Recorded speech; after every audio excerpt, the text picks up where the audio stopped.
Hi, hello, and welcome back to F1 Challenge VB. My name is Mephisto, and our epic journey through the history of Formula One continues today with the second round of the 1952 season, the Indianapolis 500. Before we begin though, I have to rectify something I said in the last video. The mistake was brought up by a viewer who goes by the name of Scandinavian. In the season introduction, I said that Alfa Romeo retired towards the end of the 1951 season due to lack of funds, and then I went on to say that they returned for one season in the late 1980s. Apparently this was wrong. Alfa Romeo actually returned to racing between 1979 and 1985, but the main point remains that they were never able to find the success they once had. Anyway, I now stand corrected. Thank you, good sir, for pointing this out to me. I really appreciate it. And now back to the video you all came here for. The 1952 Indianapolis 500 was held on the 30th of May. It had a staggering 72 entries, however only 33 took part in the race, and a further 12 retired during the course of the race, which consisted of 200 laps completed in 3 hours 52 minutes and 32 seconds. The lineup at the start of the race saw Fred Agabasian on pole, Andy Linden second, Jack McGrath third, Duke Nalon fourth, and Sam Hanks rounded up the top 5. The race was won by Troy Ruttman. Jim Rathman came in second, 5 minutes 2.33 seconds behind. Sam Hanks finished third, 6 minutes 11.61 seconds adrift. Dwayne Carter came home in fourth, 6 minutes 48.44 seconds down, and the last points scoring position went to Art Cross, who was 8 minutes 40.15 seconds behind the leader. And the fastest lap was posted by Bill Vukovich, a 1:06.6. I'm starting to run out of things to say about the Indy 500. It has a very simple layout, 4 very wide 90-degree corners, 2 very long straights, and 2 shorter ones. I guess I could add that a high top speed is preferable here. Slipstreaming would also be very important, but that only applies to the real quarter-mile oval. In-game it becomes near impossible after just a couple of corners, mainly because the AI is incapable of driving in a circle, I guess. Anyway, enough bashing on the AI. So here we are in qualifying. It is a bit overcast, but that doesn't matter. And that is a 1:06.4, not very good, not all that bad either.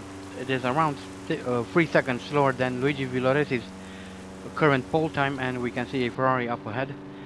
A little bit later on, come around again, a 1:06.3, slight improvement, but I think I can do a little bit better than that, so let's hope that we can improve on that.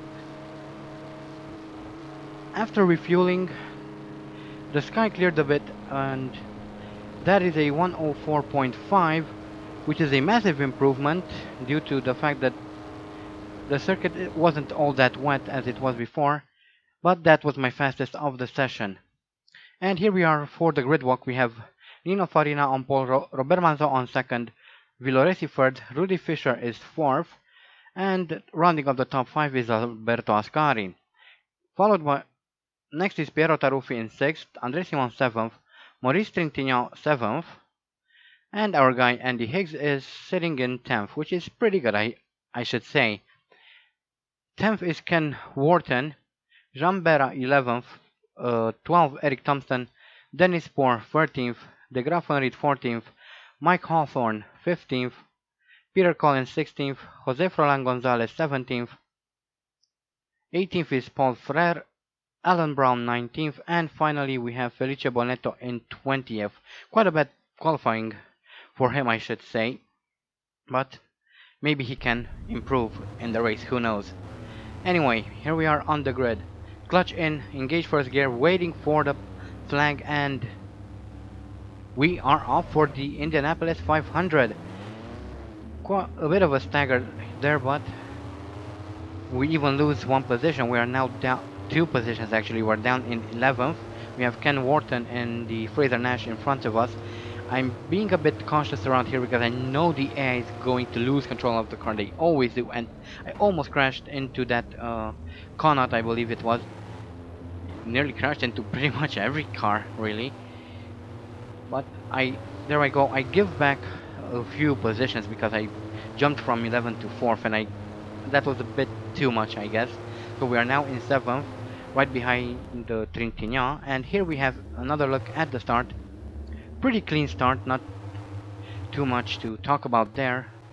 Again, as always with this AI, I'm trying to be very careful through the first couple of corners because I know they tend to spin a lot because they try to find their groove. However, their groove is occupied by another car, generally. And there we see all the pile up and even a car that's gone off. And here is a replay of that crash, I think. That is Dennis Sport. There we have it. He loses control of the car as we see a bunch of cars trying to find their way there. However, Dennis Sport got the worst of it, the short end of the stick, and he is out of the Indianapolis 500 before he even finished one lap. And we are now chasing after Jambera and we slip into 6th. Pretty good there. Hopefully we can keep this up. We have Trintignant still in front of us, pulling a gap at the moment. And here we have a replay of André Simone, who loses. I'm not really sure what's happening. There he is. He stopped right at the corner, and one of the British cars crashed into him. And now we are taking a look at Ascari, who loses control of the car, drives into the wall, and he is out of the Indianapolis 500. And finally, we have Ken Wharton, who loses control of his Fraser Nash. That was Ascari crashing into him, and so that was on lap 1, and we are just up starting lap 3. Jambera passes us, and we fall back down to 7th. Hopefully we can catch up back to Jambera soon enough and try and compete for some points here, because after retiring from the last race it would come in very handy. And here we have challenging Bera for position, and we move up into 6th. Hopefully we can keep him behind us. He's definitely trying to go very fast. He actually faster than I would have expected Simca to be able to, but and I think he lost control of the car there. I'm not entirely sure, but we are still chasing after Piero Taruffi, who is out of the race. I think I saw his wheel to the right, and he was on the left there. Yes, Taruffi is out of the Indianapolis 500 on lap 16. Oh my. So the casualties keep mounting here. Here is a replay. We see Taruffi. He's trying to pass who, I'm not sure who is in the other Ferrari, but he tried to pass whoever it was. Couldn't control the car, lost control of the car, slammed into the wall, broke off his one of his wheels, and he is out of the Grand Prix, of the, well, kind of a Grand Prix, yeah.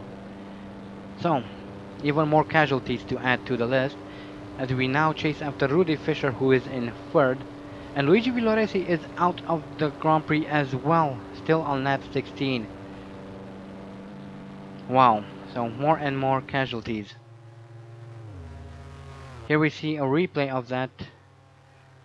He tried to either lap or overtake that. I guess he was trying to lap that British car. I think it was an Alta. And just like Taruffi before him, he lost control of the car, crashed into the wall, and broke his wheel. So we are now right behind Rudy Fisher on lap 23 here. Try to go for a pass. We just about make it, and we move up into 2nd. Next is Nirno Farina, who is leading the race at the moment, some 27 seconds up ahead. And you won't believe what happens on lap 29. I actually fell asleep. No, I'm not kidding. I fell asleep. I only woke up because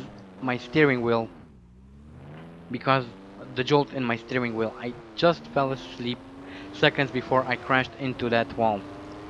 I should add that I was very tired while I was recording this race, so excuse me for that. Now, lap 44, chasing after Rudy Fisher, who is some 12.8 seconds behind. He passed us when I crashed into the wall there. And now Robert Manzon is challenging me for a position, and he moves up into third. We drop to fourth, which is, well, good for Manzon. I was actually hoping that someone would overtake me. I'm not very desperate for points. Even a finish would be okay with me, as we still chase after Robert Manzon, who's slowly pulling away, interestingly enough. And here is Alan Brown coming into the pits, and considering how many times this happened, I suppose I don't have to tell you what's going to happen. He's going to retire, obviously. There I go, I still said it. So, we are still chasing after Robert Manzon. He's now around 1 second ahead of us, pulling away slowly. Jean Berra is behind us. We are pulling away from him, and hopefully we can do something. Now, lap 45, and I saw some smoke there on the left. I even think I saw some green and yellow, which means that was a Cooper. Indeed it was. It was Mike Hawthorne, the future racing hero of Britain, who managed to fry his engine here in Indianapolis, at the Indianapolis 500 in 1952. But he's only going to be a British hero, not yet. He still has a couple of seasons to go before he reaches that point. But he was a very good driver nonetheless. Lap 47, chasing after Rudy Fischer, and that is Nino Farina lapping us there. I pulled to the side and slowed down a bit to give him room. Lap 49, still chasing after Rudy Fischer. He's around 3 seconds up the road there. And we see a replay of Paul Frere here, who comes around. Something happens to the Simca there, tries to avoid it, loses control of the car, crashes into the wall, breaks his wheels, and he's out of the Indianapolis 500. The Simca isn't, despite the fact that we saw quite an impressive impact into the wall there. Either way, lap 51, chasing after Rudy Fischer, and again I make a mistake. This time I didn't fall asleep. What happened here, I was looking at my mirrors and I got fixated on my mirrors. I don't know why. I only realized what was happening about a fraction of a second before I crashed into Rudy Fischer's Ferrari. And here is a replay of Rudy Fischer. He comes around, loses control of the car, crashes into the wall there, loses his wing, and there I come around, crash into the back of him, lose my wheels, and that's the end of the Indianapolis 500 for both of us. That's actually quite embarrassing. Again, I have no idea why, but I was watching my mirrors for some reason, and I got so fixated that I didn't even see the yellow flag. So that's kind of my mistake. Well, it's not kind of, it is my mistake. Anyway, on lap 58, Peter Collins came into the pits, and because he came into the pits, he is obviously retiring because the pits are bugged. And now we have Gonzalez coming around. He just passed us. Not entirely sure what happened, but I think he crashed into someone. Here we have Eric Thompson coming around in the Cooper. He crashed into something. I'm really not sure what happened there. Then on lap 59, here we have Bonetto coming into the pits to obviously retire, and this is De Graafenried, who was in the pits before him, and he also came in to retire.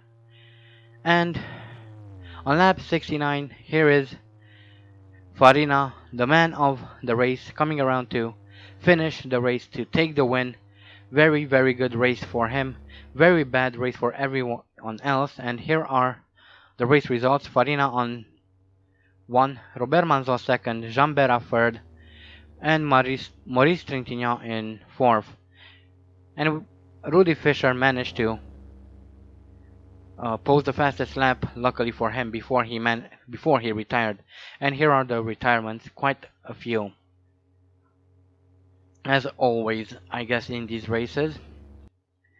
But yeah, that was a pretty disappointing race and a pretty embarrassing race on my end. First I fall asleep, then I don't pay attention at what's going on in front of me. I most definitely could have finished if I paid more attention, but that's what you get when you race and you are that tired, I guess. But anyway, here we have the career statistics. Andy Hicks has participated in 17 Grand Prix. His best start is still 5th, no pole positions, has posted 2 fastest laps throughout his career. His best finish is 1st, has a total of 6 wins, out of which 1 was at the Indianapolis 500, has 1 championship won, a total of 66 points, 7 retirements, has experienced 367 out of 505 laps, has 3 bronze trophies, 6 gold trophies, and as an extension, 6 podiums. And now here are the championship results. There we see Eric Thompson still in the lead. Well, kind of. Eric Thompson and Nino Farina share the lead. They both have 6 points. Robert Manzo and De Graaf van Ried share 6 points. And then we have Jean Berra and Peter Collins sharing 4 points. Trintignant, who also has points, and Felice Bonetto and Rudy Fischer sharing 1 point each. Both of them have points due to posting the fastest laps in there. One Bonetto in Switzerland and Fisher and in the US at the Indianapolis 500. But that's quite embarrassing indeed, because these are 2 races in a row in which I had to retire due to, well, one Switzerland because I was a bit of an idiot, I guess, and at the Indianapolis 500 because I was maybe a bit too tired to record videos. But yeah, that happens when you work hard, I guess. Anyway, that is it for the Indianapolis 500 and this video, and that is it from me. Not a good video, not proud of it all that much, but anyway, I hope you guys enjoyed this video. Thank you all so much for watching, and as always, stay sharp.